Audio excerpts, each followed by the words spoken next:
Ya no se escucha. Perdón, hermanos, se cortó la transmisión en mi computadora. Yo Sí, terminé de orar y cuando abrí los ojos ya no estaban. ya hemos sido arrebatados. Continuar entonces, Daniel, por favor.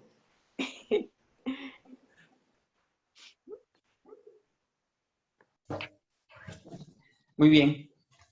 Buenas noches, hermanos, nuevamente. Buenas noches. Buenas noches. Buenas noches, Daniel. Daniel. Muy bien, buenas noches. Qué bueno verlos. Buenas noches también nuevamente a Renato, a Rebeca, Pastor Matías. Estamos muy gozosos de poder compartir este tiempo.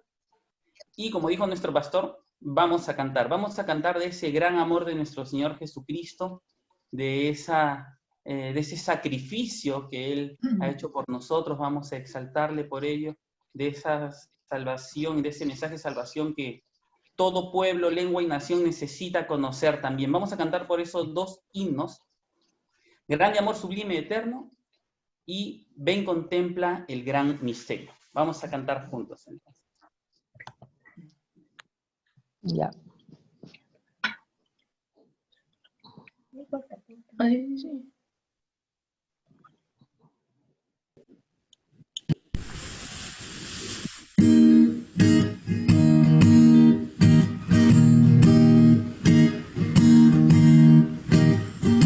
Grande amor sublime eterno, más profundo es que el mar, y más alto que los cielos, insondables y sin par. Él me abrirá la puerta y así entrar podré. Redención Él ha comprado y perdón me da por fe.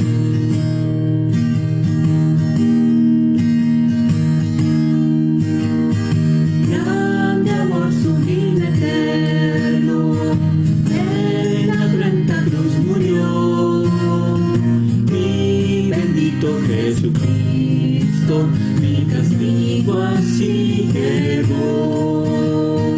Él me abrirá la puerta y así entrar podré. Redención Él ha comprado y perdón me da por fe.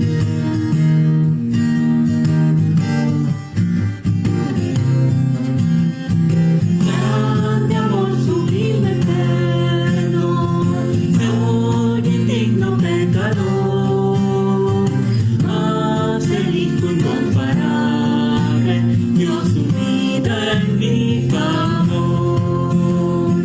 Él me abrirá la puerta y así entrar podré. Redención Él ha comprado y perdón me da por fe.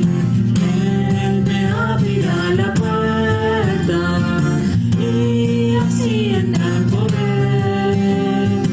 Redención Él ha comprado y perdón me da por fe.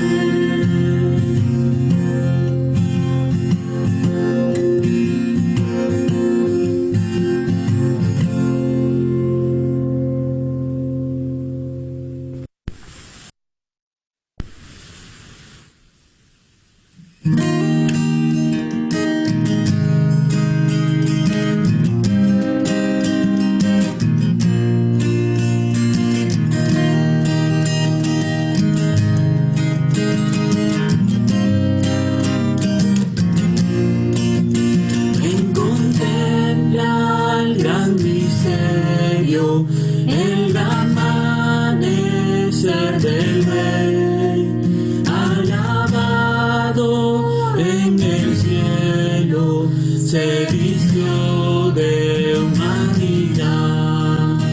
A este mundo en tinieblas, esa luz de vida entró. Mira a Cristo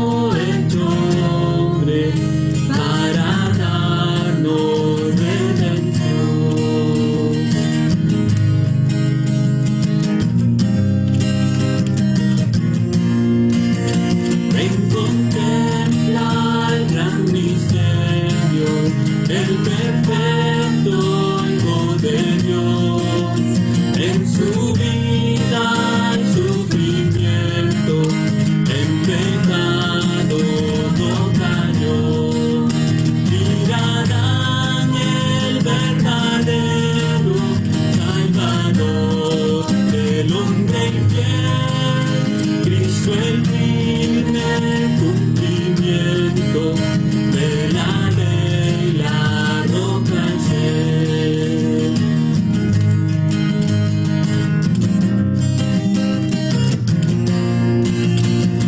Contempla el gran misterio, Cristo alzado en una cruz, en lugar de pecadores, traspasado fue Jesús. Mira el precio por salvarnos, mira el plan de redención. Lleva muchos a la gloria, oh cuán vasto, inmenso amor.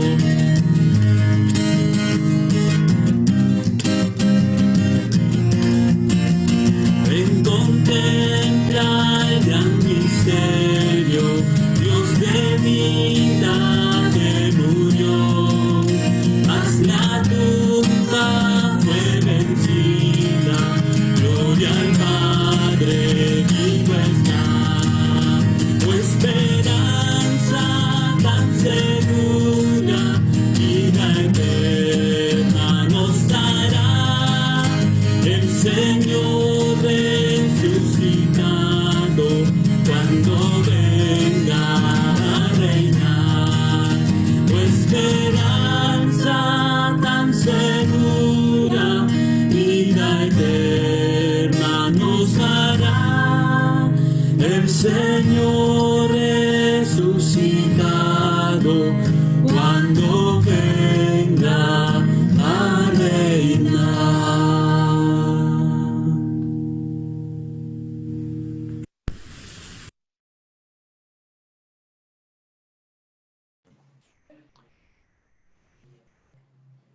Bien, gracias, Daniel.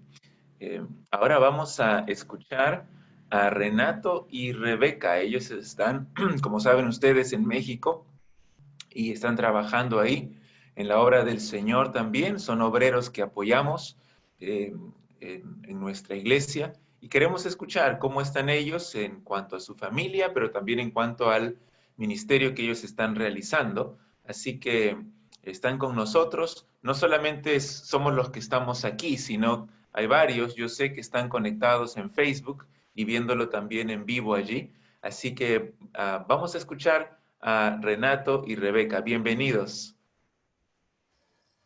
Gracias. Hola, buenas noches. Buenas noches, saludos para todos. La verdad, pues es una alegría verlos, compartir con ustedes. Van a disculpar el dejo, pero pues se pega en realidad el dejo mexicano. Gracias a Dios estamos muy bien y como les compartí al inicio, cuidándonos, teniendo todos los cuidados. Pues la pandemia del COVID acá sí también, pues como en todos los países, ha pegado mucho. Hay muchas personas infectadas, hay cantidad de muertos, pues es bien complicado, ¿no? Acá en México no ha habido cuarentena, no hay ninguna cuarentena ningún día, o sea, las actividades siguen normalmente, hay mucha imprudencia incluso, a veces encontramos gente caminando por las calles sin mascarilla o en reuniones, pues, diferentes circunstancias, ¿no? Pero gracias a Dios nos estamos cuidando, hacemos todos los protocolos y todo, y pues, familiarmente estamos bien. Mandy nuestra hija Mandy hace 2 semanas inició la escuela. Acá, pues ya está continuando por internet, por Zoom, toda la escuela. Gracias a Dios le está yendo bien y está aprovechando todo ese tiempo, desde las 8 hasta casi las 2 de la tarde, está conectada ahí aprendiendo cosas con su maestra. Gracias por su maestra, que tiene la paciencia y la dinámica para pues, mantener a los niños ahí enfocados en la pantalla. Y ministerialmente, pues, nosotros entendemos este tiempo pues con muchos desafíos, con quizás muchas enseñanzas a nivel ministerial para todos, creo.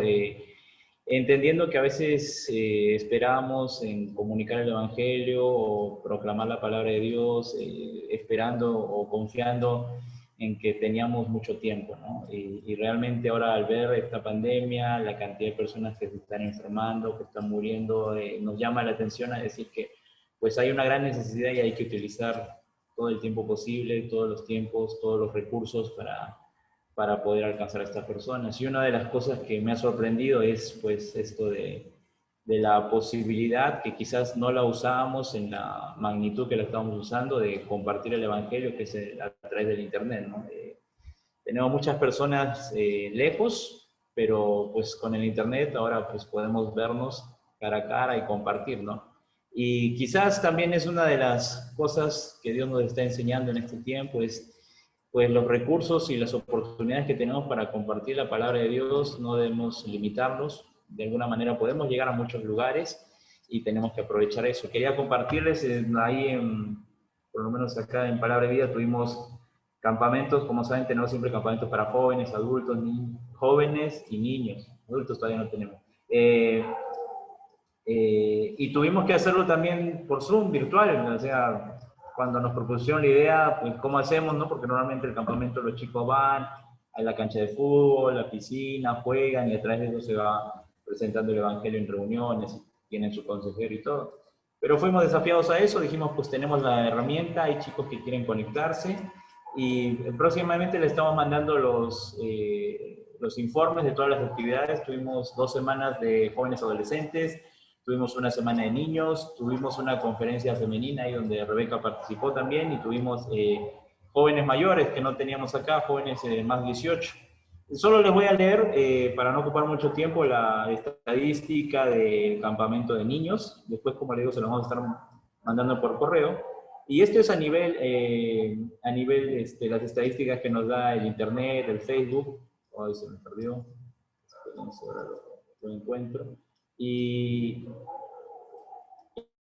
en el campamento infantil tuvimos 505 asistentes inscritos, porque se inscribían a través del Internet, se inscribían, y había lecciones que solo eran para los inscritos, pero había lecciones que eran abiertas. El campamento no tuvo ningún costo, pero era necesario que se inscribieran para algunos protocolos, porque eran niños, para la autorización y todo. Sin embargo, en las lecciones en vivo, durante la transmisión, en las lecciones en vivo o devocionales, el Internet nos registra que hubieron 650 personas conectadas, niños escuchando las lecciones, el Evangelio. Después, cuando tenían la dinámica del concurso bíblico, según lo que nos vota Internet, habían 17.729 niños conectados. Y finalmente, el alcance de las lecciones que daban para los niños, hubo 48.398 personas conectadas. Y por eso les decía esto, realmente cuando teníamos, lógicamente anhelamos tener el campamento nuevamente físico, presencial, pero tenemos una herramienta que podemos utilizarla. Hubo chicos de Perú que se conectaron al campamento, hay algunos de los chicos de la iglesia, hubo chicos de diferentes partes del mundo, una señora de acá de México nos compartió que pudo conectar a unos chicos de la India que aprenden español. O sea, realmente el alcance del Evangelio y de la palabra de Dios en este tiempo, a pesar que estamos en cuarentena y con todas las restricciones, pues como se dice finalmente, la palabra de Dios no está presa y se sigue comunicando el Evangelio, ¿no? Hemos podido ser parte de eso. En la semana vamos a estar mandando los informes de las otras actividades que son similares. O sea, realmente el número de personas asistentes y que estuvieron escuchando y formando parte de las actividades de campamento, escuchando la palabra de Dios, es muy sorprendente. Damos la gloria a Dios por eso, como pues, en un momento no sabíamos cómo hacer algo así para jóvenes, para niños que son muy activos, pero Dios nos permitió tener la capacidad, las ideas y todo, y vemos los frutos, ¿no? Muchos de ellos tenemos informes que han puesto su fe en Cristo a través de todas estas actividades, estos campamentos. Y bueno, damos gracias a Dios por eso. Como ven, estamos haciendo muchas cosas, en realidad creo que más que antes desde la casa. Termina este periodo de Instituto Bíblico también y dentro de 2 semanas inicia Instituto Bíblico. Lógicamente también es por internet y ahorita tenemos casi 80 inscritos de nuevo ingreso. Esos se suman a los anteriores alumnos y todavía hay un número por registrar, por evaluar. Entonces, Dios mediante, vamos a tener más alumnos inscritos en este periodo que quieren estudiar la palabra de Dios. Y una de las cosas también es que en este nuevo periodo, en este nuevo inicio, nosotros hemos cambiado de función a nivel del Instituto Bíblico, estábamos apoyando en todo lo que es el área de estudio, pero ahora, pues Dios mediante, vamos a estar pasando al área le llamamos vida acá, el área de vida, y que está encargado de todo lo que es la consejería con los jóvenes, el pastorear a los jóvenes, el sentarse con los muchachos que llegan acá, o bueno, ahora por internet, guiarlos, ayudarlos con sus decisiones, ayudarles en su vida, en sus hábitos piadosos. Entonces, hace algún tiempo las autoridades hablaron con nosotros sobre esto y pues decidimos orar y aceptar el desafío. Realmente sentimos un peso grande sobre nuestros hombros, normalmente son 80, 100 jóvenes que están ahí y pues son jóvenes que están aprendiendo la palabra de Dios, pero tienen pues sus luchas, necesitan consejo, entonces pedimos sus oraciones por esta nueva etapa en que vamos a interactuar bastante con los jóvenes en el sentido de aconsejarlos, de dirigirlos, de guiarlos y bueno. Y en el tema también de la iglesia, gracias a Dios también todo este tiempo nos hemos podido seguir reuniendo a través del Zoom. Hay algunos hermanos que no tienen la facilidad por las distancias y por todo. México es un país muy grande, pero siempre tratamos de mantenernos en contacto, de llamadas y diferentes recursos. Gracias a Dios los hermanos de acá de la iglesia, Cristo es el Camino, están bien de salud. Siempre también preguntan por la iglesia en Perú, envían saludos. Entonces, damos gracias a Dios por todo lo que nos permite estar involucrados, ¿no? Por lo que nos permite hacer, por las oportunidades que nos da de compartir su palabra. Sigan orando por nosotros. Estamos muy agradecidos por ustedes, por sus oraciones, por algunos que nos escriben, por su apoyo. Realmente nos sentimos muy respaldados. Y pues sigamos orando los unos por los otros. Ahí en esta semana le vamos a enviar nuestro informe con algunas también peticiones de oración, necesidades y dando la gloria y la bendición a Dios por todo lo que nos permite hacer, ¿no? Gracias. Hermanos, muy buenas noches. Les pido a toda la iglesia que juntamente conmigo podamos dirigirnos a nuestro buen Dios y orar y pedir para el mayor bien de nuestros hermanos, Renato y Rebeca, allá en el país de México. Oremos, por favor. Padre eterno, Dios todopoderoso, Dios digno de toda gloria, Dios digno de que su nombre sea llevado por todas las naciones. Padre, nosotros te adoramos, te bendecimos, exaltamos tu nombre donde nosotros estamos. Pero te pedimos también, Padre, por aquellos que están al frente, que aquellos que han salido, Señor, de su comodidad, han salido de su país, han salido más allá, Señor, para llevar tu nombre a otros lugares, a otros rincones del mundo. Padre, con el propósito de que tu nombre sea exaltado, con el propósito de que tú seas honrado en todo, con el propósito de que Cristo sea conocido, Señor, en toda la tierra y así todos los pueblos te alaben. Por tal razón yo te pido, Padre, que tú te glorifiques, no solamente en tu iglesia, aquí en la Capilla de la Roca, sino más allá, Señor, de nuestra localidad. Y de esa manera, Padre, yo oro y pido, Señor, juntamente con la iglesia, por el mayor bien de nuestros hermanos, Renato, Rebeca, Mandy, allá en el país de México. Sabemos, Señor, que ellos extrañan, Señor, a la iglesia, acá, la iglesia, la capilla, extrañan su familia, extrañan su comida, extrañan estar con la gente acá. Pero sabemos también que ellos han dado este paso de fe por amor a ti, por amor, Señor, a que tu nombre sea conocido en otros lugares, entendiendo, Señor, que son mediadores, Señor, para que el evangelio alcance a otras personas.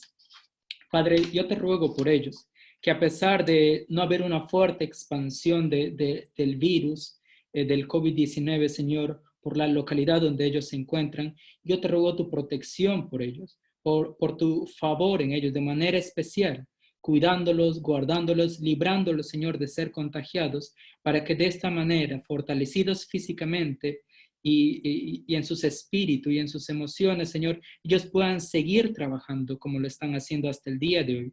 Así que, Padre, yo te ruego por tu protección en favor de ellos, para que sigan actuando, Señor, de manera prudente y cuidándose también como familia y cuidándose también como líderes del ministerio que ellos llevan a cabo. También, Padre, yo te ruego por el cuidado, no solamente en el aspecto inmaterial, sino también en el aspecto material.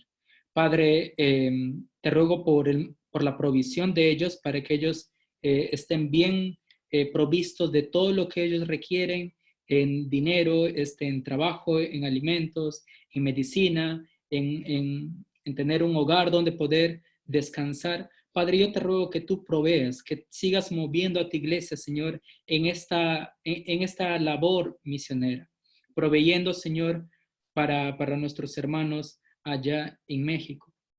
También, Padre, yo oro por el ministerio que ellos están encabezando allí, que están compartiendo junto a otros hermanos, por la preparación, Señor, de algunos líderes o ya de futuro o de futuros líderes allá en México. Gracias por todo el trabajo, Señor, por esta empresa evangelística que ellos están encabezando. Gracias por este maravilloso ministerio, Señor, que ellos han estado haciendo en los últimos meses, en las últimas semanas, a pesar, Señor, de no estar en contacto con las personas de manera presencial. Señor, se han valido de estos medios como del internet para seguir predicando el evangelio allí.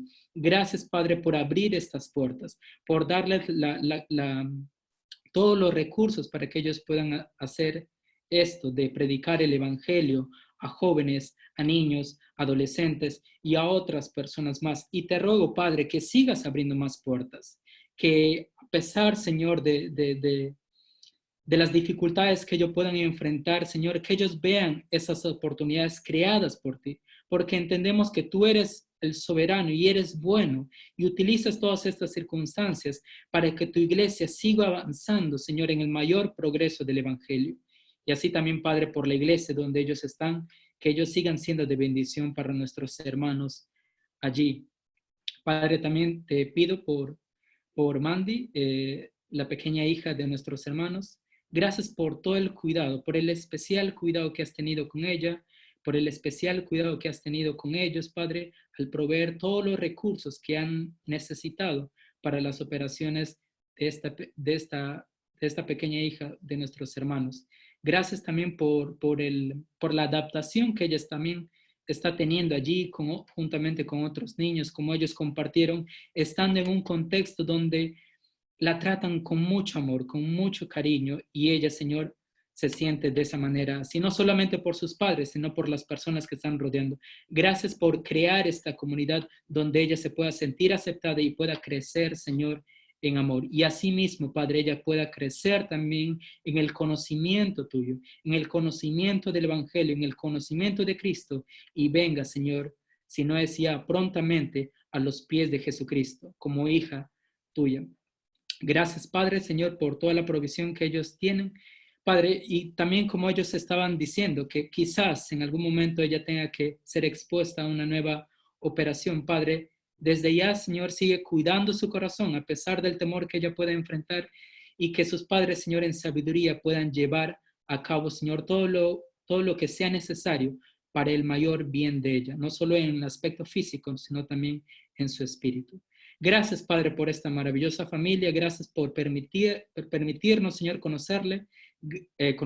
Gracias por permitirnos orar por ellos, y gracias por permitirnos, Señor, ser canal de bendición para ellos, ya que ellos están al frente llevando el evangelio a otras personas que quizás nunca vayamos a conocer, pero que sabremos por medio de ellos que han venido a los pies de Jesucristo. Gracias por los números que han alcanzado en estas últimas semanas, de haber sido expuestas estas personas al conocimiento, Señor, de Jesucristo, al conocimiento del evangelio. Te ruego, Padre, que la semilla, Señor, plantada en sus corazones pueda germinar de una manera sobrenatural, Señor, por la operación de tu Santo Espíritu.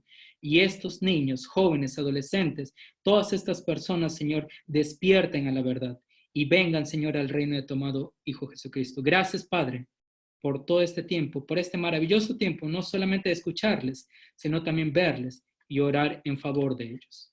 En Cristo Jesús, yo oro por todas estas cosas en favor de ellos. Amén.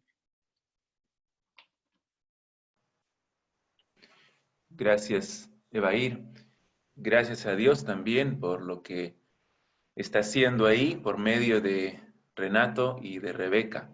Y reconocemos que la iglesia local es el agente en la evangelización mundial, el agente de Dios, y la iglesia es la que capacita y envía a los misioneros, y queremos hacerlo en el poder del Espíritu Santo. Y por eso ese es el tema de esta conferencia, el Espíritu Santo en las misiones. Y es un privilegio, un gran gozo para nosotros tener como predicador invitado al pastor Matías Buldain. Gracias a Dios por su vida, por su ministerio y porque está con nosotros también en esta noche. Así que le quiero dar la bienvenida a nombre de toda nuestra iglesia y él nos estará trayendo la predicación en esta noche. Así que vamos a estar todos atentos para escucharle y tal vez al principio nos puede contar también un poco acerca de cómo estás, Matías, cómo está tu familia, cómo está la iglesia allí también. Bienvenido, Matías. Muchas gracias, Pastor Daniel. Al contrario, un privilegio para mí poder estar con ustedes esta noche. Y gracias a Dios estamos muy bien. Acá estoy en casa, mis niños duermen arriba. Tengo una fotito acá en el Zoom que no está actualizada. Dios nos regaló 2 niños, Betsy, que ahora tiene 3 años, y Josías, que tiene 1 año. Y bueno, el Señor nos ha guardado, sostenido todo este tiempo. Estamos, como la mayoría, funcionando en gran medida desde casa, con un ministerio que uno tiene que ver con la iglesia acá en San Justo. El Señor me permite servir, guiando y sirviendo a la iglesia. Y también tenemos un ministerio que llamamos el Centro de Capacitación Pastoral, que es una escuela donde formamos hombres para el ministerio, y este año hemos funcionado todo el año, lo que va del año, con el Zoom también, así que todas las mañanas estoy ahí en la habitación, encerrado en mi escritorio, compartiendo con los alumnos, y bueno, ha sido distinto, y estamos aprendiendo cómo hacerlo. Extrañamos muchísimo estar en persona, tanto con la iglesia como con los alumnos. Le decía la vez pasada a alguien, es difícil pensar que si no se puede entrenar a un doctor en línea, cuánto menos a un pastor. Cuánto se necesita la interacción, el poder modelar, el poder caminar al lado de otro, y extrañamos mucho de este aspecto. Así que, bueno, oren, nosotros hemos orado mucho por ustedes también, por el país de Perú. Hemos estado pendientes de la situación allá, tenemos nuestros misioneros ahí, y siempre estamos escuchando, informándonos de cómo sigue todos, y orando por algunas situaciones puntuales, y en general por la iglesia allá. Y bueno, orando que el Señor siga usando aún esta situación para su gloria y para la extensión de la iglesia. Acá nuestra iglesia ha estado también atravesando algunas pruebas. Algunos familiares de miembros de nuestra iglesia han fallecido por el COVID, y otros miembros de nuestra iglesia han tenido la enfermedad y gracias al Señor se han recuperado. Así que, bueno, estamos acompañándoles. En nuestro país estamos viendo una situación económica difícil también, y hay varias personas en nuestra iglesia que están atravesando pruebas en ese sentido, pero fortalecidos. El Señor está mostrando su fidelidad, y bueno, también estamos buscando las formas de aprovechar las herramientas que tenemos para servir y seguir llevando el mensaje del Evangelio. Han cambiado algunos planes, tal vez le hemos compartido que hace tiempo estamos orando con una familia de nuestra iglesia para poder enviarles a Francia. Y bueno, este año teníamos muchas expectativas de que el Señor pueda abrir puertas y todo se cerró abruptamente. Así que estamos también ahí esperando en el Señor, orando por su guía para estos proyectos. Y bueno, buscando en el Señor que Él marque el tiempo y la forma en la que Él permita esto. Así que bueno, pueden seguir orando por nosotros, también que el Señor siga dándonos sabiduría para pastorear, guiar la iglesia. Vivimos en tiempos de grandes desafíos para la iglesia, donde se necesita claridad para entender lo que debemos hacer y convicción para poder guiar la iglesia y ser ejemplo para la iglesia también en hacerlo. Así que les pedimos sus oraciones también por eso. Bueno, gracias por la invitación, es una alegría estar. Extrañamos este año no haber podido estar en persona ya. Hace algunos años que el Señor nos permite visitar Lima y acompañar a Samuel, su familia, y este año fue un peso en nuestro corazón no poder hacerlo, pero bueno, estamos aprovechando esto y gracias, Pastor Daniel, por la oportunidad de compartir la palabra. Realmente el tema de esta conferencia es un tema sumamente importante, pero a la vez muy, muy descuidado, porque realmente no recuerdo haber escuchado en mis años una conferencia que esté apuntada específicamente a la persona del Espíritu Santo y a su obra en relación a las misiones. Así que fue un tema hermoso para investigar, crecer, avanzar en entenderlo aún mejor y también el desafío de poder enseñarlo. Déjeme arrancar esta noche con una introducción. Vamos a ir a un texto y si el Señor lo permite vamos a pasar las próximas reuniones hablando sobre esto. Así que vamos a arrancar poniendo algunas bases en cuanto al Espíritu Santo en general, y después vamos a enfocar el tema específico en cuanto a la función del Espíritu en las misiones. Déjenme arrancar dando algunas piezas de información relacionadas al Espíritu Santo que probablemente hemos escuchado, pero va a ser bien ponerlas como base para esto. Cuando hablamos del Espíritu Santo, nos referimos a lo que llamamos la tercera persona de la Trinidad. Y el Espíritu Santo, como bien decía, es una persona, no es una fuerza impersonal, y por llamarle una de las personas de la Trinidad, lo que queremos decir es que él comparte la misma esencia que el Padre y que el Hijo. No una réplica de la esencia, sino la misma esencia en sí. El Espíritu Santo, junto con el Padre y el Hijo, forman un solo Dios, porque aunque son tres personas, los tres comparten una misma esencia.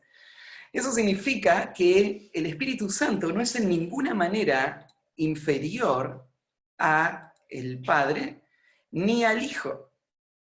Es más, Agustín diría que el Hijo más el Padre no son más que el Espíritu, porque cada una de las tres personas son igual al todo. Cada una de las tres personas comparten todo lo que es la deidad, todos tienen toda la esencia y exactamente la misma esencia. El Espíritu Santo, por ser la tercera persona de la Trinidad, existe eternamente, y nosotros a través de las Escrituras entendemos algunas de las relaciones que experimentan las tres personas. Sabemos que en la eternidad el Padre fue el que diseñó el plan de redención. Él fue el que quiso que su hijo tuviese una esposa. Y el plan a través del cual él iba a llevar a cabo ese propósito. Y el hijo fue el que respondió a ese diseño o a esa voluntad del Padre con obediencia y disposición a venir y dar su vida para poder rescatar a su pueblo y así poder redimir esa esposa. Y el Espíritu Santo es el que fue designado para ejecutar la tarea del propósito de salvar a los individuos y formar la iglesia. Así que desde el comienzo el Espíritu Santo estuvo activo en todo el plan. Leemos ahí en Génesis capítulo 1 que cuando Dios creó todas las cosas, ahí estaba el Espíritu Santo participando en esa obra de creación. A través de los siglos, el Espíritu Santo estuvo activo, obrando en diferentes maneras. Tal vez una de las maneras que resaltan de toda la era del plan de redención de Dios fue la forma en la que el Espíritu Santo obró para darnos la palabra de Dios. El Espíritu Santo fue el responsable por inspirar a los hombres a través de los cuales hoy nosotros tenemos la Escritura. O sea, dicho de otra manera, todo lo que nosotros sabemos de Dios, absolutamente todo lo que sabemos de Él, es obra del Espíritu Santo, que fue el responsable por dirigir todo el proceso de revelación. En diferentes momentos el Espíritu Santo obró de maneras muy particulares en diferentes personas y para participar de ese plan de redención. Pero cuando llegó el Mesías, cuando el Hijo se encarnó, el Espíritu Santo empezó una obra muy específica relacionada con la encarnación y esa etapa. ¿Se acuerdan, por ejemplo, que el Espíritu Santo es el que engendró a Cristo? A partir de ahí vemos al Espíritu Santo obrando en el momento en el que Jesús es bautizado, aparece en la Trinidad completa, el Padre en su voz desde el cielo, el Hijo siendo bautizado, el Espíritu descendiendo como paloma, y a partir de ese momento el Espíritu Santo es el poder activo que la persona que capacita al Hijo para la obra acá en la tierra. Para todos los milagros que Él va a hacer, el Espíritu Santo es el que va a dar el poder para hacerlos. Y ustedes recuerdan que Cristo anunció que después de su partida, Él iba a enviar al Espíritu para que se relacione con su pueblo en una forma muy especial. El Espíritu que había estado con ellos, ahora iba a estar en ellos. Así que cuando el Señor asciende, tiempo después el Espíritu Santo va a venir ahí en Pentecostés y Él va a tomar un rol central en toda la actividad que va a producir la iglesia. El Espíritu Santo es el que va a regenerar el corazón, bueno, va a traer convicción al mundo de pecado, justicia, juicio, va a regenerar, va a bautizar al creyente dentro del cuerpo, va a capacitar con los dones. El Espíritu Santo va a dirigir de forma muy, muy activa cada paso de la iglesia y va a convertirse en esa manera en un representante de Cristo para la iglesia, que a través de la palabra de Dios va a dirigir el avance de la iglesia y va a capacitar con poder a la iglesia para que se cumpla todo ese propósito de redención.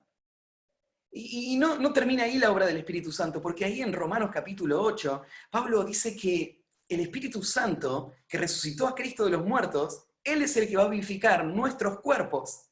Entonces todo el proceso de redención, toda la obra de Dios en la salvación del creyente, es en realidad la obra del Espíritu Santo. Me faltó mencionar la obra de santificación, por la que el creyente va a ser transformado hasta llegar a ser la imagen de Cristo. Todo esto es la obra del Espíritu Santo.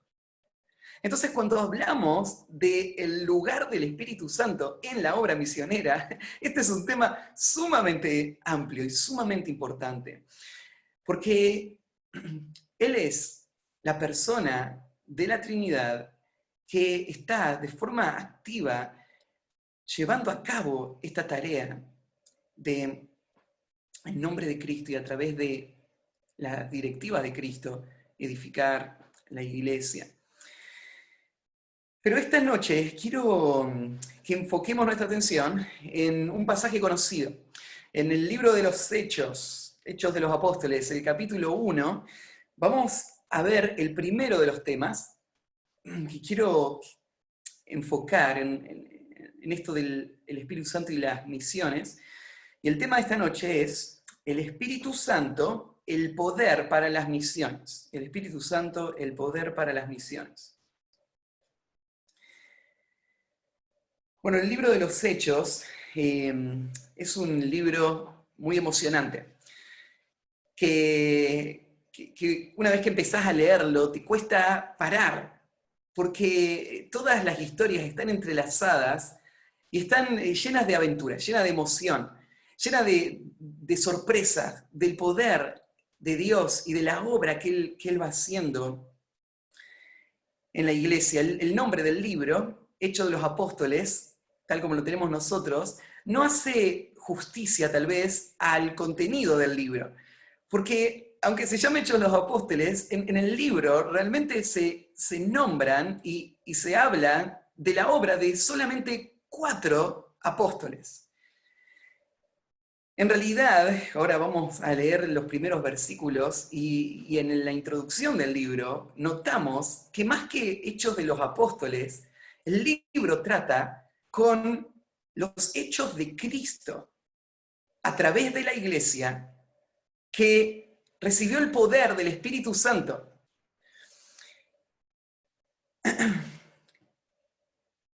En los primeros versículos, que son los que vamos a estar leyendo ahora, hay una introducción a todo el contenido de todo el libro, donde se va a presentar el tema. Está el versículo clave que va a dar la estructura de todo el libro, que lo vamos a leer ahí en el versículo 8.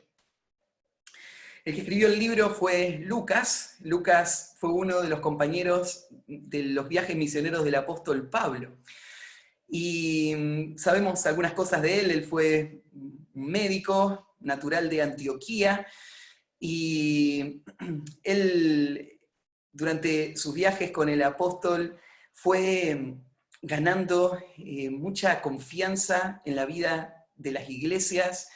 Aparte de la relación con Pablo, él tuvo una relación cercana con otros que fueron los primeros, personas de primera mano que vivieron todos los hechos con el Señor, vivieron todo lo que sucedió con el Señor. Por eso es que Lucas investigó todo esto y escribió su evangelio, y después escribió el libro de los Hechos. Y bueno, vivió una vida muy larga y muy fructífera en el ministerio. Según la tradición, murió a los 84 años en la ciudad en Bitinia. No sabemos exactamente cuándo se escribió el libro de los Hechos. Lo que se relata en Hechos termina en el año 62 después de Cristo, así que sin duda se escribió después de eso. Y la primer mención que tenemos fuera de la Biblia, que menciona el libro de los Hechos, fue en el año 96 después de Cristo. Entonces, en algún momento, entre el año 62 y el año 96, se escribió este libro que tenemos acá. El propósito del libro aparece en los primeros versículos. Este libro está dirigido a un hombre llamado Teófilo, que no conocemos mucho de él, pero este libro fue planeado para mostrar a Teófilo la obra de Dios en formar la iglesia. Una obra que se va a llevar a cabo en medio de las dificultades y adversidades más grandes, y no va a poder ser detenida porque va a dar evidencia de que esto es el obrar de Dios. Este libro es una especie de continuación, como un segundo tomo del Evangelio de Lucas. Y vamos a tener en este libro un cuadro precioso de la obra de Dios en los primeros 30 años de la historia de la iglesia, que comienza en Jerusalén y termina en Roma. Y en esos 30 años, un periodo relativamente corto, yo pienso nuestra iglesia tiene 12 años ahora. En 30 años, lo que iba a comenzar con ese grupo de hombres en ese monte, recibiendo las instrucciones de Cristo, va a impactar y revolucionar el mundo conocido de aquella época. Y Lucas va a relatarlo. Y nos va a presentar un cuadro de la identidad con la que comenzó esa primera iglesia. Y va a ser para el resto de la historia un referente de la identidad y el propósito de la iglesia y un estímulo para todos nosotros. El Señor iba a dar a estos discípulos una tarea enorme, pero no iba a dejarles solamente con la tarea. Él iba a capacitarles con el poder para poder cumplir esa tarea. Y este pasaje, el que vamos a estudiar ahora, va a señalar ese hecho, el poder que lleva adelante toda esta obra, esa iglesia que iban a hacer y que iba a producir todo ese fruto, no es un poder humano. No está basado en la sabiduría humana, en los métodos humanos. Está basado en el propósito eterno de Dios y en la obra de Dios en su iglesia a través del poder del Espíritu Santo. Ya desde el punto de partida tenemos que entender la importancia de pensar en la obra del Espíritu Santo, porque la verdad es que en nuestro tiempo tenemos un mundo que se llama evangélico dividido, ¿no? Por un lado, todo el movimiento carismático trajo tanta distorsión al concepto del poder del Espíritu Santo y llegó a niveles tan grandes de aberración en su pretensión de lo que es el poder del Espíritu Santo, que generó una reacción opuesta en los que entendemos que todo eso no tiene nada que ver con el Espíritu Santo. Pero para nosotros, muchas veces, nosotros hemos caído en otro error. Nosotros hemos vivido muchas veces en ignorancia del Espíritu Santo y en la obra del Espíritu Santo. Y muchas veces en una actividad religiosa que está más basada en la capacidad de las personas y en nuestros planes y en nuestra inteligencia que en nuestra dependencia en la obra de Dios. Y muchas veces cuando pensamos en la obra misionera pensamos que lo que vamos a hacer depende de nuestra creatividad, depende de nuestra iniciativa, depende de nuestro poder económico, de nuestra habilidad, de nuestros recursos, y que eso es lo que va a producir el resultado. Y nos olvidamos de que el poder que hace posible todo, de principio a fin, todo lo que tiene que ver con la obra del Señor en su iglesia es el Espíritu Santo. Por eso es tan importante este primer pasaje.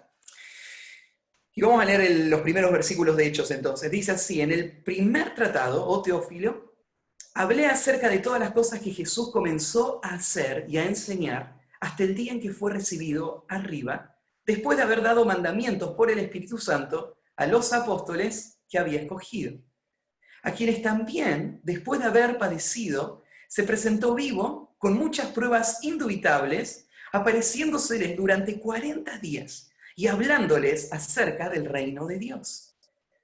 Y estando juntos, les mandó que no se fueran de Jerusalén, sino que esperasen la promesa del Padre, la cual les dijo: oísteis de mí. Porque Juan ciertamente bautizó con agua, mas vosotros seréis bautizados con el Espíritu Santo dentro de no muchos días. Entonces los que se habían reunido le preguntaron diciendo: Señor, ¿restaurarás el reino de Israel en este tiempo? Y él les dijo: no os toca a vosotros saber los tiempos o las sazones que el Padre puso en su sola potestad, pero recibiréis poder cuando haya venido sobre vosotros el Espíritu Santo, y me seréis testigos en Jerusalén, en toda Judea, en Samaria y hasta lo último de la tierra.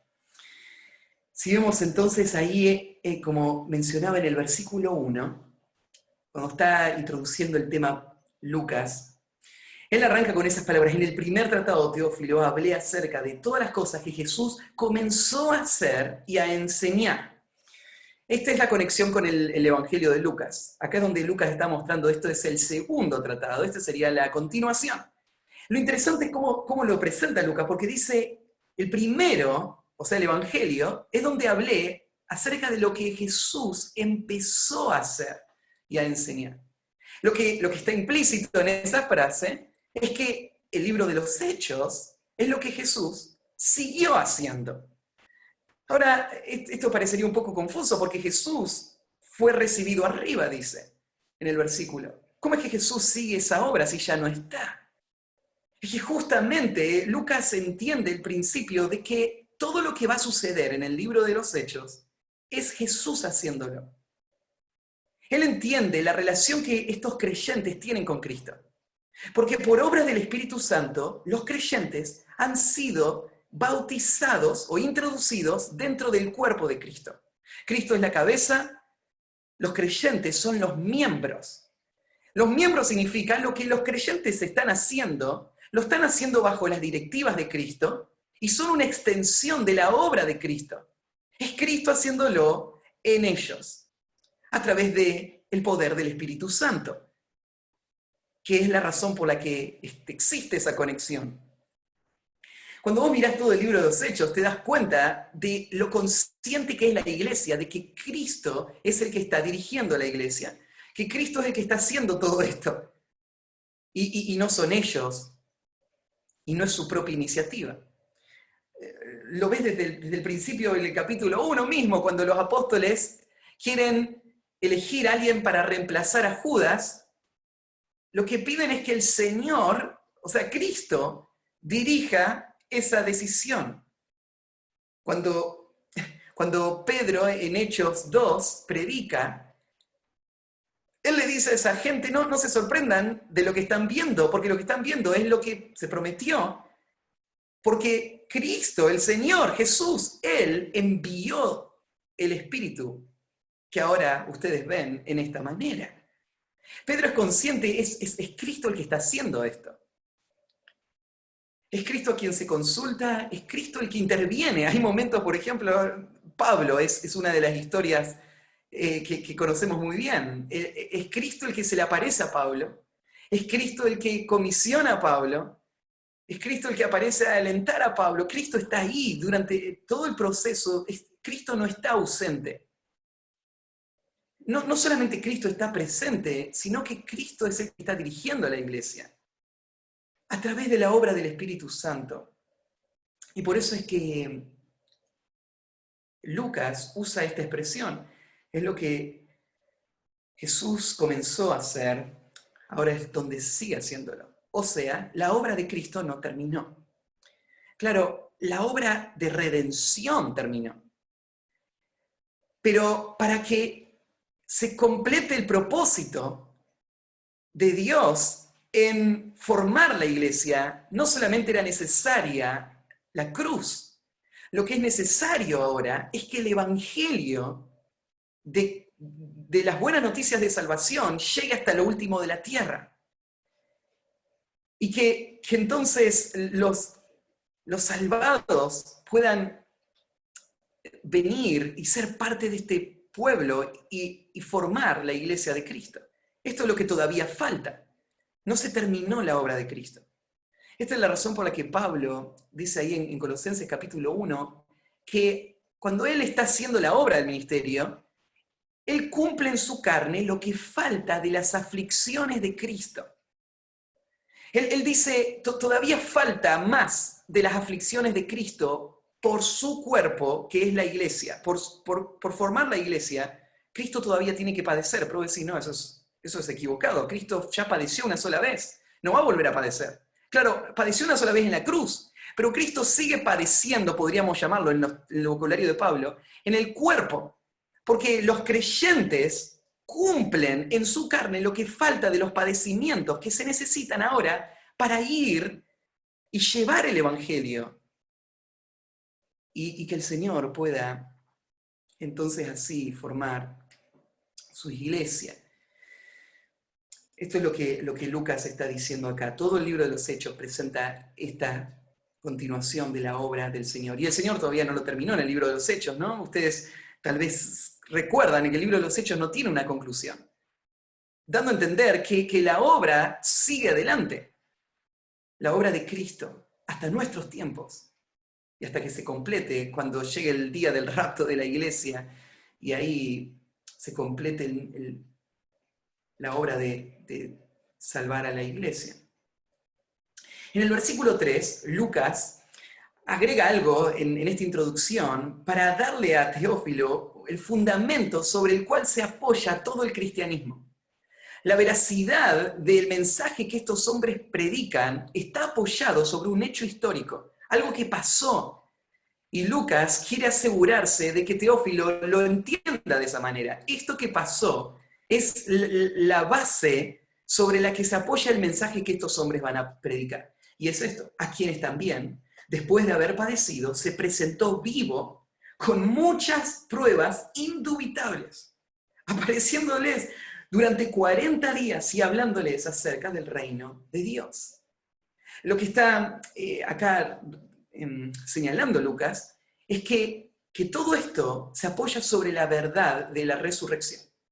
La resurrección es la base que sustenta todo el cristianismo. Si la resurrección no fuese a ser un hecho histórico, físico, real, todo el cristianismo no solamente es una farsa, es la peor farsa de todas. Es un gran mal. Lo tenés ahí en 1 Corintios, capítulo 15, cuando Pablo imagina lo imaginable y desafía a estos hombres que están negando la resurrección corporal del creyente. Los gnósticos hablaban de una vida futura espiritual, pero no corporal. Porque pensaban el cuerpo no puede resucitar, porque la materia es algo pecaminoso. Y Pablo dice, pero si no hay resurrección, entonces Jesús no resucitó. Y saben que hay mucha gente en nuestro tiempo que habla de un Jesús vivo, pero no cree en la resurrección física, corporal de Cristo. Creen que Jesús está vivo en una forma ética, moral, en su influencia, pero no, Jesús resucitó físicamente. Si esto no es verdad, todo se viene abajo, y Pablo lo dice ahí en 1 Corintios 15. Somos falsos testigos, y somos los más dignos de conmiseración de todos los hombres. No hay ningún beneficio en el cristianismo si la resurrección no es verdad. Esto que a veces se dice, ¿no? Y dice, bueno, si el cristianismo no es verdad, igual no pierdo nada, porque igual esta vida es una vida hermosa, la vida de un cristiano, ¿no? Bueno, Pablo no pensaba así. Pablo piensa que si no es verdad el cristianismo, sos el más necio de todos, sos el peor de todos. Valdría la pena hacer cualquier cosa menos cristiana. Porque el cristiano es la persona que ha renunciado a este mundo, para un mundo que no es real, que está siguiendo a un Señor que no es real, que tiene una esperanza que es falsa. Y él ha muerto a todo lo que sería valioso en esta vida, para una vida que no existe. Pablo dice, sería el más digno de conmiseración de todos los hombres, pero la resurrección es real. Y sobre esto se apoya todo lo demás. Y estos que salieron al mundo a evangelizar o a hablar como testigos, estaban convencidos de esta verdad. Y lo incluye ahí. Y después agrega un detalle más. Resucitó. Las pruebas son indubitables. Este es un doctor, un médico, él sabe de pruebas. Él entiende lo que es ilusión o lo que es verdad. Y él dice, no hacen falta más pruebas. Y él se apareció muchas veces durante 40 días hablando acerca del reino de Dios. Esto es interesante, esos 40 días no tenemos mucha información de todo lo que pasó ahí, más que algún comentario como este. Pero sabemos esto. Durante ese tiempo Jesús apareció a sus discípulos varias veces y él le habló a sus discípulos específicamente sobre este tema, el reino de Dios. ¿De qué se trata esto del reino de Dios? Bueno, si vamos a la historia, si vamos al Antiguo Testamento, el reino es lo que había sido anunciado por los profetas. Es lo que se estaba esperando, ¿no? Un rey que tome el trono de David. El judaísmo estaba esperando esto y por eso fue una gran decepción Jesús. Una gran decepción porque ellos no entendieron el concepto. Cristo habló del reino, pero Él tenía un propósito que iba mucho más allá que una liberación social o una transformación económica. Él tenía un propósito de una transformación total del ser, la regeneración del alma, un reino en los corazones y un reino físico, tal como Él lo prometió. Y de esto habló Jesús todo ese tiempo, cargando sus mentes y sus corazones de expectativa y esperanza en lo que todavía estaba en la agenda de Dios. Si bien Él había muerto y resucitado, esto no había anulado el propósito de Dios. Y Jesús habló sobre esto. ¿Cómo nos gustaría tener algo de lo que Jesús habló durante ese tiempo? Porque hoy hay tanta confusión en cuanto a esto del reino. Hay algunas personas que niegan que Jesús haya planeado un establecimiento del reino tal como lo habían anunciado los profetas o lo habían entendido en el pueblo de Israel. Muchos piensan, bueno, Jesús, cuando hablaba del reino, Él hablaba de un reino espiritual, pero no un reino físico. Sin embargo, en el versículo 6, los discípulos le van a hacer una pregunta a Jesús: ¿restaurarás el reino de Israel en este tiempo? Y en esa pregunta es claro que los discípulos entienden que lo que había sido anunciado, el reino para Israel, un reino físico con Cristo reinando desde Jerusalén sobre todos los pueblos de la tierra, estaba todavía en la agenda.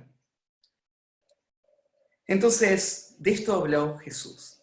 Y tenés que entender el contexto. Jesús está a punto de darles una tarea y mandarlos a un mundo de oscuridad y tinieblas. Y Jesús quiere que ellos sepan que Dios va a cumplir sus promesas. Pase lo que pase, aunque se ponga oscuro y difícil, tienen que saber que el Señor va a cumplir sus promesas.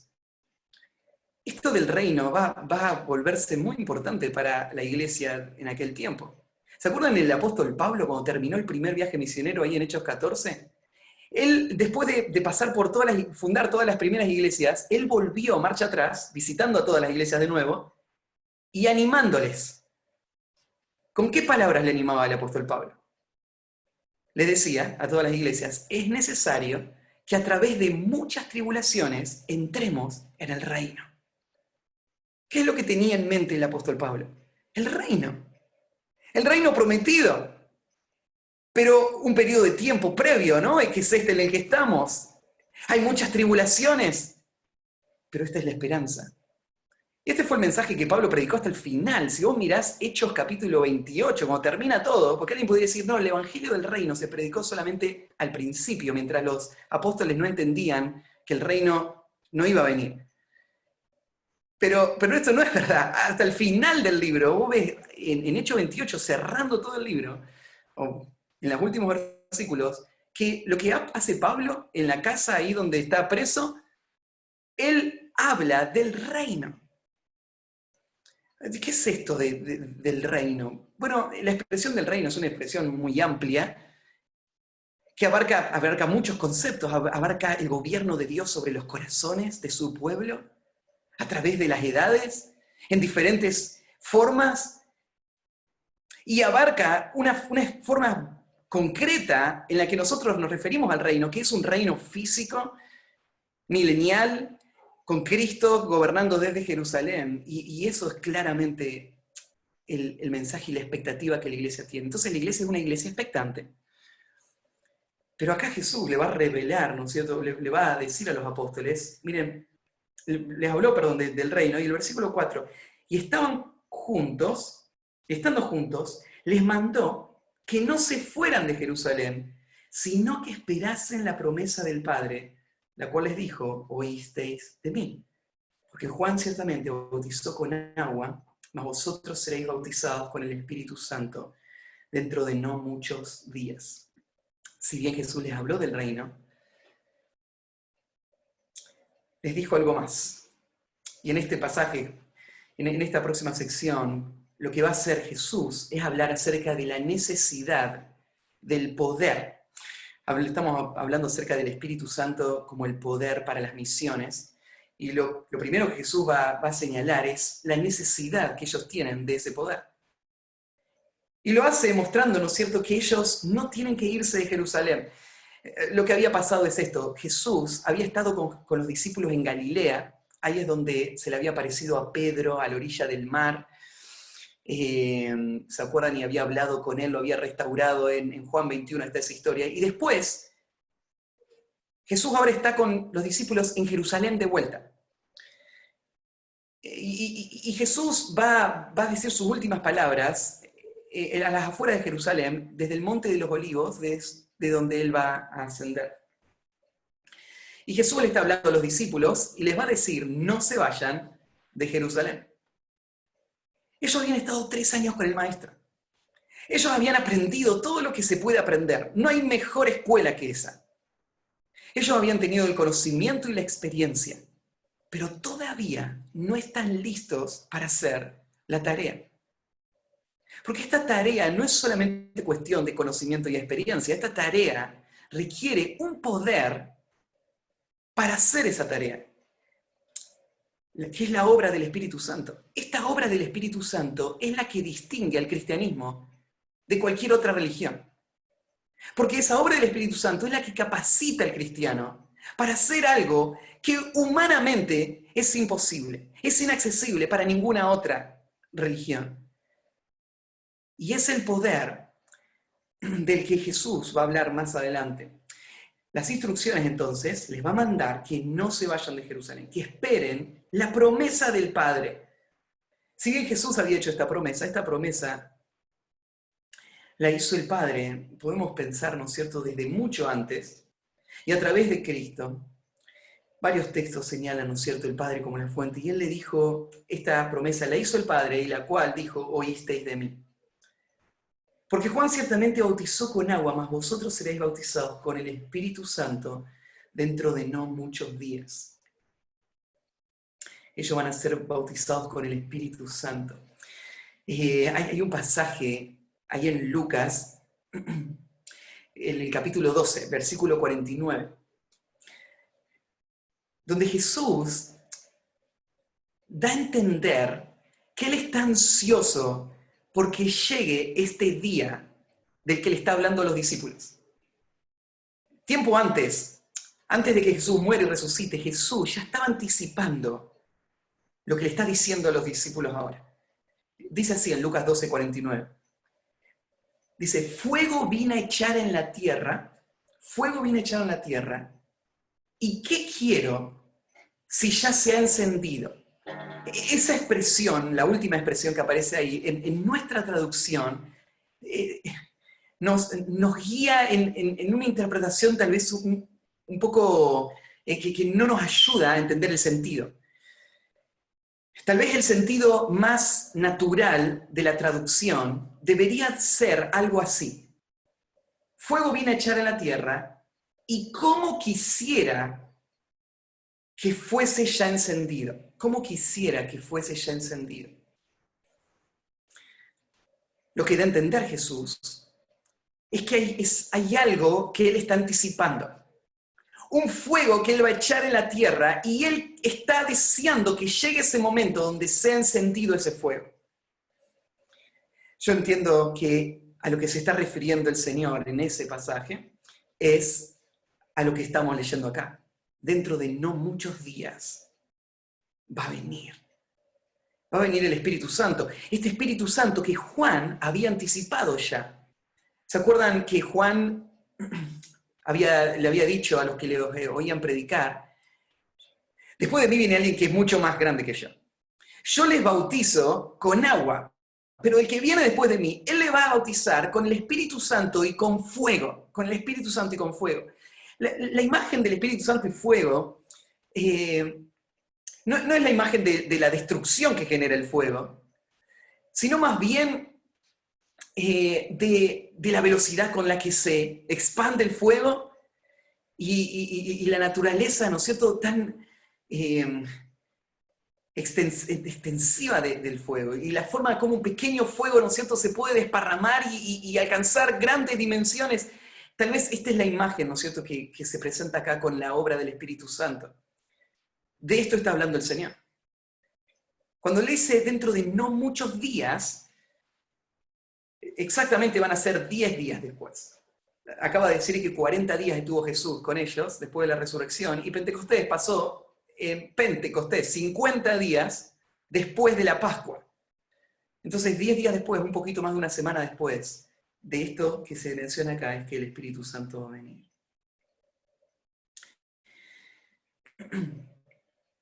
Frente a lo que Jesús les dice, los discípulos hacen una pregunta en el versículo 6. Entonces, los que se habían reunido le preguntaron diciendo: Señor, ¿restaurarás el reino a Israel en este tiempo?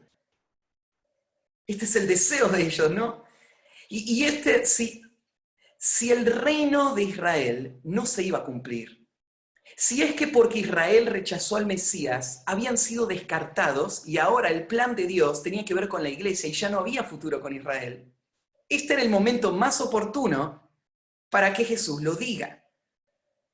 Jesús no les reprende, Jesús no le dice: no entendieron nada, no va a haber ningún reino para Israel. Jesús no le dice así, ¿no? Jesús lo que le responde es: no os toca a vosotros saber los tiempos, cronos, o el kairos, o las sazones, o las épocas, o temporadas, que el Padre puso en su sola potestad. Acá Jesús le da una certeza a los discípulos. Dios es soberano sobre las épocas, todas las épocas. Él lleva el cronograma de la historia humana. No está librado al azar o a la inercia. Toda la historia humana es dirigida por Dios. Cada tiempo, cada propósito. Pero no les toca a ustedes. Eso les toca a Él. Lo que ustedes tienen que pensar ahora no es cuándo va a venir el Señor.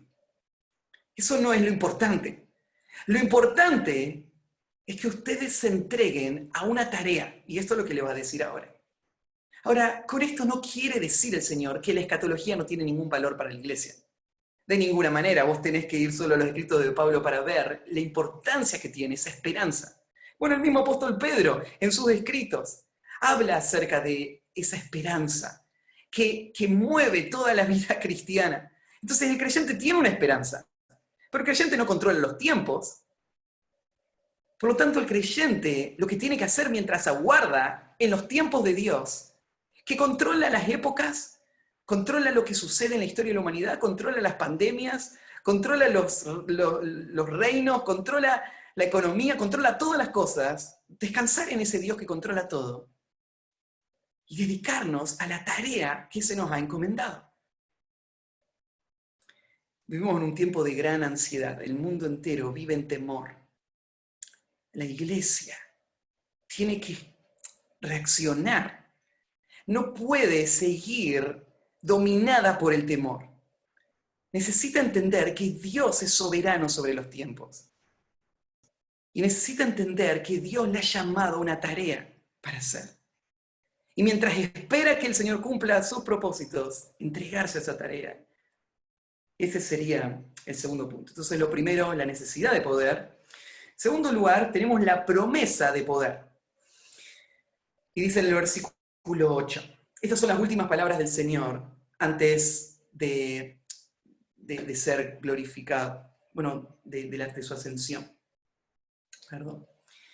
Las palabras son estas, conocidas. Pero recibiréis poder cuando haya venido sobre vosotros el Espíritu Santo, y me seréis testigos. Recibiréis poder. La palabra poder, ustedes han escuchado, es la palabra dunamis, que usualmente tiene que ver con capacidad en diferentes contextos. En el texto bíblico aparece, por ejemplo, esta palabra para referirse al ministerio del Señor y lo que caracterizó el ministerio del Señor en la tierra. Lo tenés, por ejemplo, en Lucas 4:14, Dice, y Jesús volvió en el poder del Espíritu a Galilea y se difundió su fama por todas partes. En Hechos 10:38 dice que el Señor, Dios ungió con el Espíritu Santo y con poder a Jesús de Nazaret, dando a entender que esto es lo que caracterizó, lo que marcó el ministerio del Señor, la evidencia del poder de Dios en su vida. Este poder ha sido una razón para mucha confusión. ¿Y a qué se refiere el poder que Dios da a través del Espíritu Santo? Claramente el poder que va a venir es el poder que va a capacitar para la tarea que les va a asignar el Señor. Es un poder que va a asegurar que el propósito de Dios se va a cumplir. Es un poder que no va a poder ser detenido por ningún poder humano. Es un poder que va a llevar adelante toda la tarea de edificar la iglesia. Es un poder interno que va a obrar dentro de los creyentes y a través de ellos en el mundo a su alrededor. Este poder se refiere al Espíritu Santo que iba a dar ese poder y la obra del Espíritu Santo, podemos ver el capítulo que sigue, comienza en una forma especial. No empieza ahí la obra del Espíritu Santo. En el Antiguo Testamento estaba el Espíritu Santo también, ¿no? Y obró en diferentes momentos de diferentes maneras. Pero hay un cambio radical acá. El cambio radical Jesús lo señala así: el Espíritu que está con vosotros va a estar en vosotros. Y de eso se trata. Ese poder activo en el creyente es el que va a capacitar para esta tarea. Este poder no se trata de un poder político, intelectual, económico, una habilidad humana o talentos. Este poder se trata de un poder divino que va a llegar por primera vez a la historia de la iglesia el día de Pentecostés y se va a evidenciar inmediatamente. Se va a evidenciar inmediatamente no solamente en la manifestación visible de ese poder, sino en el resultado de ese poder, en la conversión de estas personas. El poder que llegó el día de Pentecostés sucedió de esa manera en ese evento único. Hoy escuchamos, ¿no es cierto?, hablar de un Pentecostés continuo, pero eso es totalmente extraño a todo el libro de Hechos. Porque en el libro de los Hechos vos no ves lo que sucedió en Pentecostés repetirse, más que en una sola otra ocasión, donde se recuerda y dice lo mismo que pasó allá, volvió a pasar acá. Entonces, el concepto de un Pentecostés continuo es un concepto extraño a las Escrituras, porque eso fue un evento único. Pero eso no quiere decir que la obra del Espíritu Santo fue un evento único. Porque a partir de ahí, cada vez que alguien cree en el Evangelio, la obra del Espíritu Santo comienza en ese individuo. El Espíritu Santo, o se cumple lo que Jesús dijo, después de esos 10 días llegó por primera vez, y a partir de ahí, cada vez que alguien se convierte, el Espíritu Santo viene a habitar en esa persona. De tal manera, ¿no es cierto?, que Pablo en Romanos capítulo 8, dice que si alguno no tiene el Espíritu, no es de él. El Espíritu Santo y el poder del Espíritu Santo no es una segunda bendición para las personas que alcanzan un cierto nivel espiritual, sino que es el punto de partida y es el recurso de todo creyente. Ese poder iba a obrar en el creyente en muchas formas. Ese poder iba a obrar en transformar a ese creyente en la imagen de Cristo. Ese poder iba a obrar en producir el fruto del Evangelio en la vida de esta persona. Ese poder iba a obrar también capacitando a esta persona con un don o con dones espirituales para edificar la iglesia. ese poder iba a actuar en este creyente para que la predicación de este creyente no sea solamente en palabras, sino en poder. Pero ese poder no tiene que ver con las manifestaciones que se vieron el día de Pentecostés. El poder del Espíritu que está en el creyente es la obra del Espíritu que capacita al creyente para vivir la vida espiritual y para poder llevar el Evangelio en poder del Espíritu.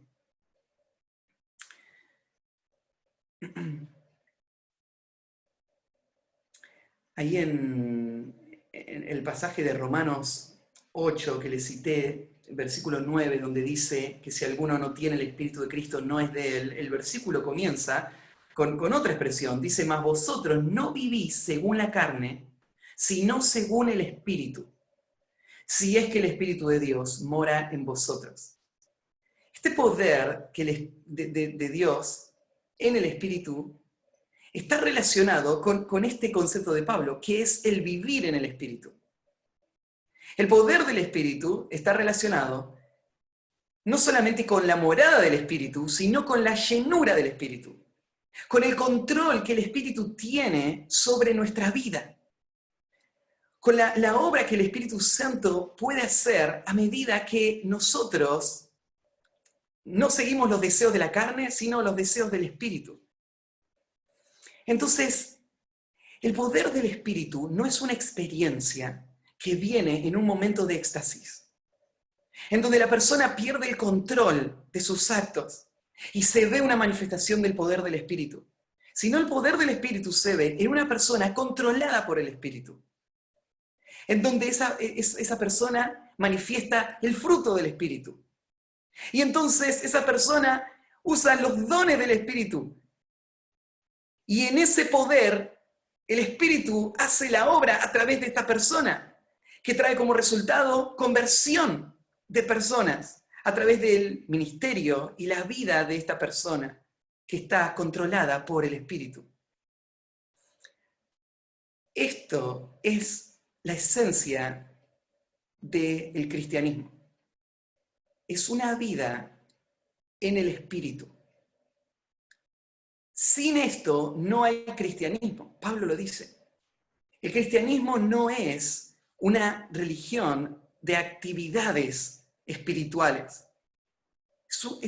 El cristianismo es el poder de Dios en acción en la vida de personas que son transformadas por el poder de Dios y que son usadas por Dios para sus propósitos a través de esa obra del Espíritu Santo que va dirigiendo a esta persona a través de la sumisión de esta persona a la voluntad del Espíritu Santo que va obrando en su vida a través de la palabra de Dios. Entonces, esta es la promesa. Van a recibir poder cuando haya venido sobre vosotros el Espíritu Santo. Dando a entender en esa última expresión que sin el Espíritu Santo no está el poder, que este es el factor crítico, que no se puede hacer la obra de Dios en las fuerzas humanas.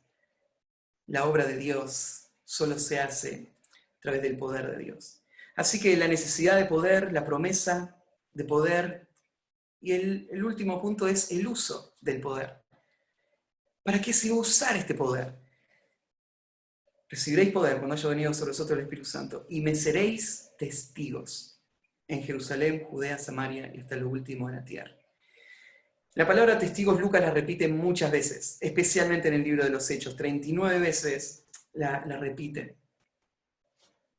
Y podríamos pensar, en primer lugar, que hay muchos textos que se refieren a Cristo como un testigo fiel.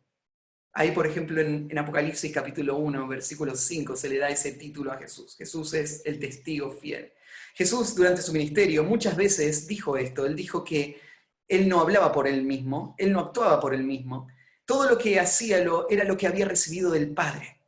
Esa es la tarea de un testigo. La tarea de un testigo es un vocero, es alguien que habla lo que vio o lo que es verdadero. Y Cristo es ese testigo. El testigo que que dio testimonio de la verdad, aún frente a Pilato, dice Pablo ahí en 1 Timoteo capítulo 6. El frente a Pilato habló con verdad, habiendo podido escapar o habiendo podido aprovechar una oportunidad para evitar la cruz. Él fue fiel en su testimonio. Y habiéndose presentado a Cristo como testigo de Dios y de la verdad que recibió de Dios para comunicar, ahora Cristo está diciéndole a sus discípulos: ustedes ahora van a ser mis testigos. Ustedes van a representarme a mí, ustedes van a hablar la verdad que escucharon de mí al mundo.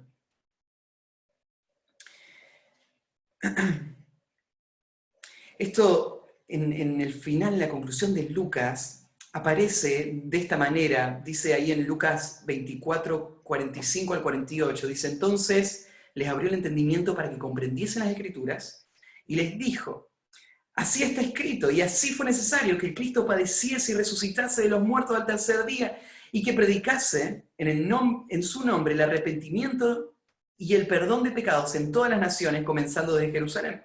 Y vosotros sois testigos de estas cosas. Ahí se usa la expresión en presente: ustedes son mis testigos. El creyente es por naturaleza el testigo de Cristo. El ser testigo de Cristo no es una posibilidad, no es una decisión que tenemos que tomar, es lo que somos. Cada creyente que está en Cristo, que tiene el Espíritu, recibió el poder para esta misión, para esta tarea. Ser testigo. Es un testigo. La pregunta es si estamos siendo fieles testigos de Cristo o no.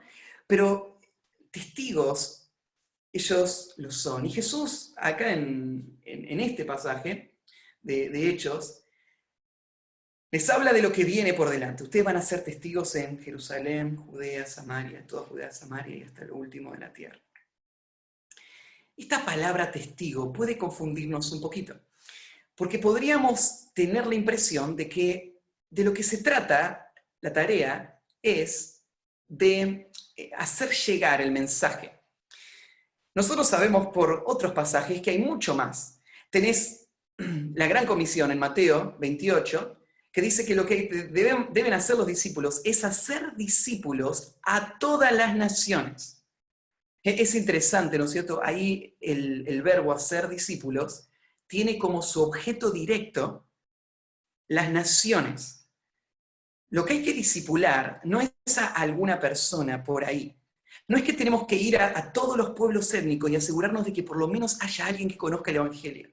Porque cuando haya alguien que conozca el Evangelio en cada pueblo étnico, Cristo va a venir. Esa no es la gran comisión. La gran comisión es discipular a toda la nación, y no solamente a toda la nación, a todas las naciones. O sea, lo que Pablo dijo en Colosenses capítulo 1, presentar perfecto en Cristo Jesús a todo hombre, cada persona. Esa es la tarea. La tarea es inimaginablemente grande. Y por eso es que Hechos 1:8 es tan valioso, porque esto nadie lo puede hacer en sus propias fuerzas, pero esto es lo que Dios va a hacer. Por eso es que este pequeño grupo de hombres temerosos van a ser usados por Dios para trastornar el mundo entero, como lo dijeron sus enemigos más adelante, por el poder que Dios puso en ellos para hacer esta tarea. Una tarea imposible humanamente, pero Dios la va a hacer por su poder en nosotros. Van a ser testigos. Esta expresión testigos también muestra la centralidad de la proclamación del Evangelio en toda la tarea. Porque lo que ellos tenían que ser no es solamente testimonio, tenían que ser testigos. No es que ellos solamente podían vivir su vida cristiana para que otros los vean y así puedan llegar personas a los pies de Cristo. No, ellos iban a ser testigos. Testigos se refiere, ¿no es cierto?, a un mensaje. Testigos de la resurrección, lo que hablábamos antes. Testigos de la verdad del Evangelio. Y ese Evangelio que ellos iban a proclamar, según ahí Primera de Pedro, es el que iba a regenerar.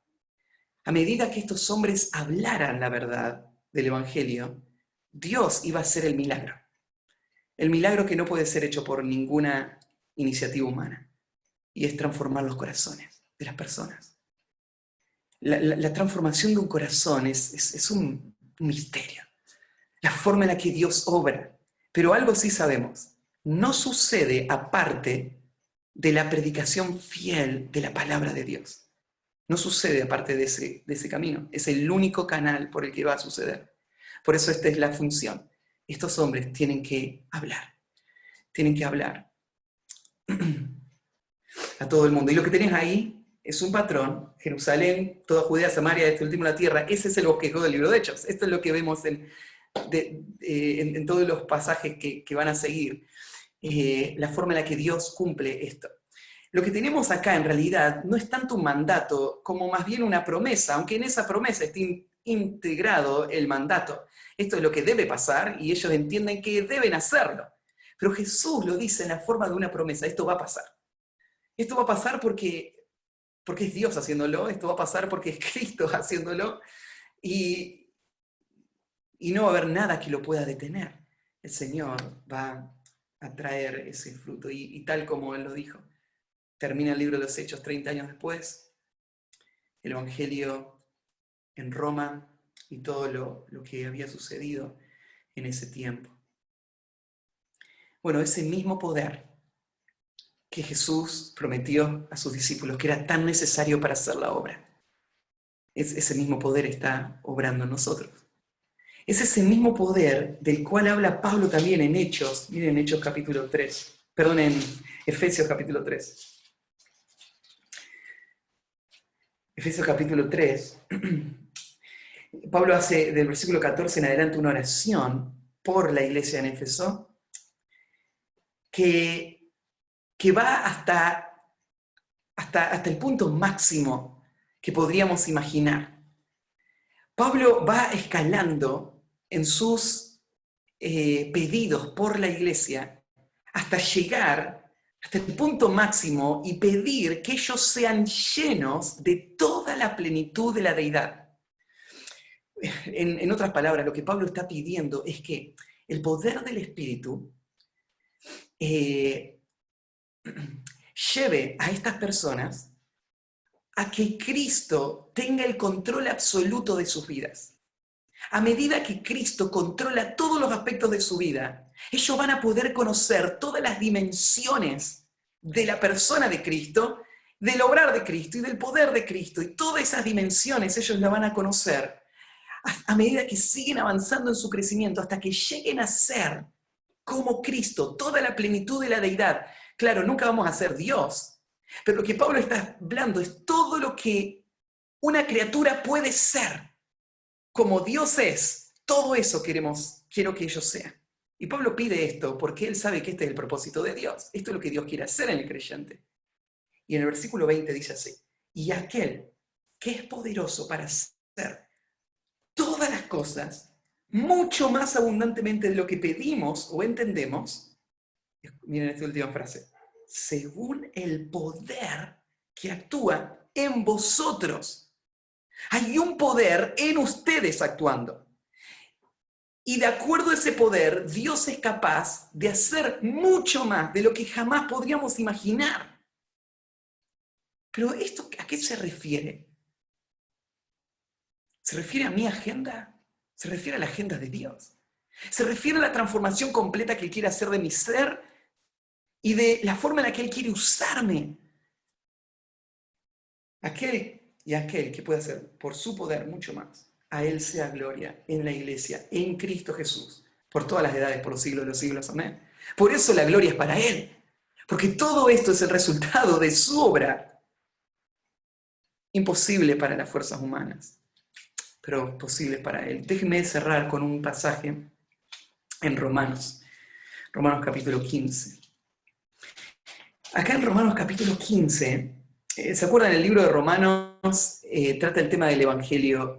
En el capítulo 12 hay un quiebre clásico para Pablo, pasa de los indicativos a los imperativos, pasa de la explicación de la doctrina de la salvación a las implicaciones de la doctrina de la salvación.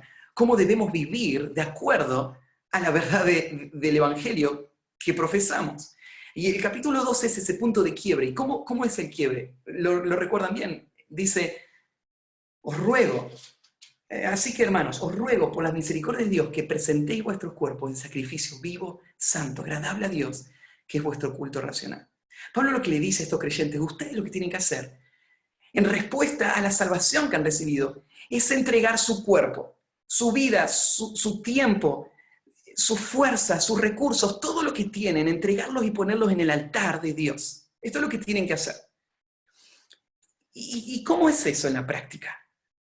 Bueno, el resto del libro, de lo que quedan de capítulos, ahí tenés. ¿Cómo es en la práctica vivir una vida consagrada a Dios? Y Pablo va a hablar de cosas muy prácticas. Cuando llega al capítulo 15, Pablo va a hacer algo interesante. Él va a presentarse a él mismo como un ejemplo de lo que él le está pidiendo a ellos hacer. En otras palabras, lo que Pablo le está diciendo es, ustedes tienen que hacer lo que yo hice. Así es como se ve una vida puesta en el altar. Él está hablando de él mismo, pero no habla de él mismo para gloriarse de él mismo. Él habla de él mismo para darle un ejemplo a esta iglesia de lo que Dios hace en la vida de una persona que se pone en sus manos, que se entrega como ese sacrificio vivo. Y Pablo arranca en el versículo 14 con esto, pero cuando llega al versículo 18, dice así, porque no osaría hablar sino de lo que Cristo ha hecho por medio de mí. Ahí está de nuevo lo que dice Hechos 1, ¿no? Cristo está haciendo esto. Y Pablo dice, todo lo que hice yo, en realidad no lo hice yo. Yo fui el instrumento, pero el que tomó el instrumento y lo usó e hizo la obra fue Cristo. Cristo lo hizo por medio de mí, para la obediencia a los gentiles. Este es el objetivo del ministerio de Pablo, es que los gentiles obedezcan. O sea, lo que Pablo entiende que es el resultado de su ministerio es un cambio de inclinación en el corazón de las personas. Personas que viven para sí mismos ahora van a vivir para el Señor. Van a obedecer. Y Pablo dice, Dios me usó. ¿De qué manera me usó? Me usó con la palabra y con las obras. Estos son los instrumentos que Dios usa en la vida de Pablo. Pablo entonces es el objeto, el instrumento que Cristo está usando. ¿Cuál es el objetivo? La obediencia de los gentiles. ¿Qué usa de Pablo? Usa la palabra y las obras. Dos elementos que no pueden ir separados. Un mensaje fiel y una vida que refleja ese mensaje. Y mira lo que dice el versículo 19. Con potencia de señales y prodigios en el poder del Espíritu de Dios. Todo el ministerio de Pablo es la evidencia de lo que puede suceder con una persona que pone su vida y su cuerpo como un sacrificio vivo sobre el altar. Porque Cristo, a través de esa persona, va a usar la palabra y las obras de esa persona por el poder del Espíritu Santo. ¿Para qué? Miren lo que dice. De manera que desde Jerusalén y por los alrededores hasta Ilírico, todo lo llenado del Evangelio. Y de esta manera me forcé a predicar el Evangelio, no donde Cristo ya hubiese sido nombrado, para no edificar sobre fundamento ajeno, sino como está escrito, aquellos que nunca les fue anunciado acerca de él verán, y los que nunca han oído de él entenderán. Acá está el ejemplo. Acá hay un hombre que vivió por el poder del Espíritu y vio este fruto, este resultado. Y Pablo no lo está diciendo para que lo veamos a lo lejos y digamos, uy, pero vos sos Pablo. Él lo está diciendo para incentivar a la iglesia a hacer lo que él le dijo en Romanos 12:1. Conságrense al Señor. Entreguen su cuerpo como un sacrificio vivo cada día a Él. Y el poder del Espíritu que está en ustedes va a traer el fruto y el resultado que Dios planeó dar a través de esa obra. Así que bueno, este es el primer mensaje. El Espíritu Santo y las misiones. Bueno, el Espíritu Santo da el poder para poder hacer las misiones. Vamos a orar, terminamos este tiempo, Padre.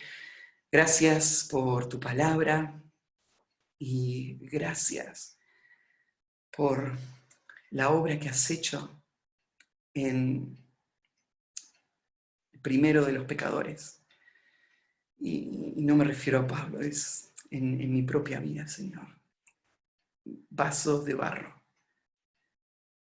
Pero, Señor, en quienes tú has querido mostrar tu gloria, no solo salvándonos, sino poniendo en nosotros el poder por el cual tú vas a transformarnos completamente y vas a usarnos para tu gloria.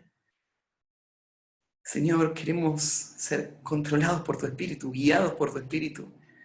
Queremos estar en el altar cada día para que tú hagas tu obra en nosotros y a través nuestro. Para que en nuestro tiempo, Señor, tú puedas glorificarte en tu iglesia. Y te encomendamos, Señor, esto a ti. Y, Señor, pedirte que tú sigas edificando tu iglesia ahí en Perú, y acá en Argentina, y extendiendo tu obra hasta lo último de la tierra. Gracias, en nombre de Cristo Jesús. Amén.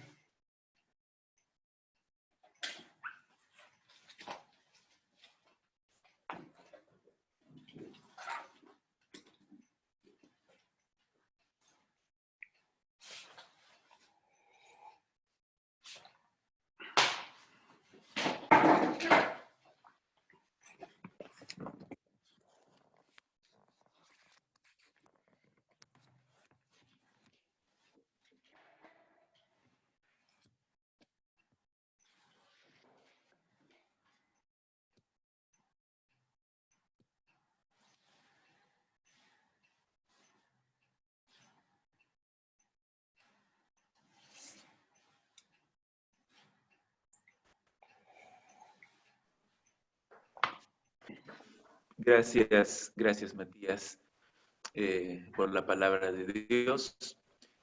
Gracias hermanos también a cada uno de ustedes por estar presentes. Es una bendición escuchar acerca de el poder del Espíritu Santo para las misiones. Gracias a Dios por su palabra y gracias también por el Espíritu Santo que tenemos en nuestras vidas y que nos capacita para salir, para hablar, para enviar misioneros también. Y oremos, así como Matías oró al final, para que eso sea realidad también en nuestra propia iglesia. Bueno, hermanos, qué privilegio, qué gozo ha sido estar con cada uno de ustedes. Vamos a terminar aquí, voy a orar para terminar y recuerden que mañana a la misma hora, a las 8 de la noche también nos volvemos a unir para escuchar la palabra de Dios y ser motivados en esta área que es tan importante para nuestras vidas, la gran comisión, llevar el evangelio a todas las naciones. Así que vamos a orar, hermanos, y luego vamos a despedirnos ya y que Dios les bendiga mucho. Oremos, por favor. Padre Santo, gracias te damos por tu palabra. Gracias, Señor, por el Espíritu Santo que tú nos has dado y que mora en cada uno de tus hijos, dándonos el poder que necesitamos para ser tus testigos, para llevar el evangelio y también, Señor, como iglesia, poder enviar misioneros a otros lugares. Gracias, Padre, por el pastor Matías. Gracias, Señor, por la palabra expuesta y pedimos que tu Espíritu Santo obre y la utilice en nuestros corazones, que nos anime, que nos confronte, que nos transforme, Señor, a la imagen de Cristo. Gracias, Padre, te lo rogamos en el nombre de Jesús. Amén.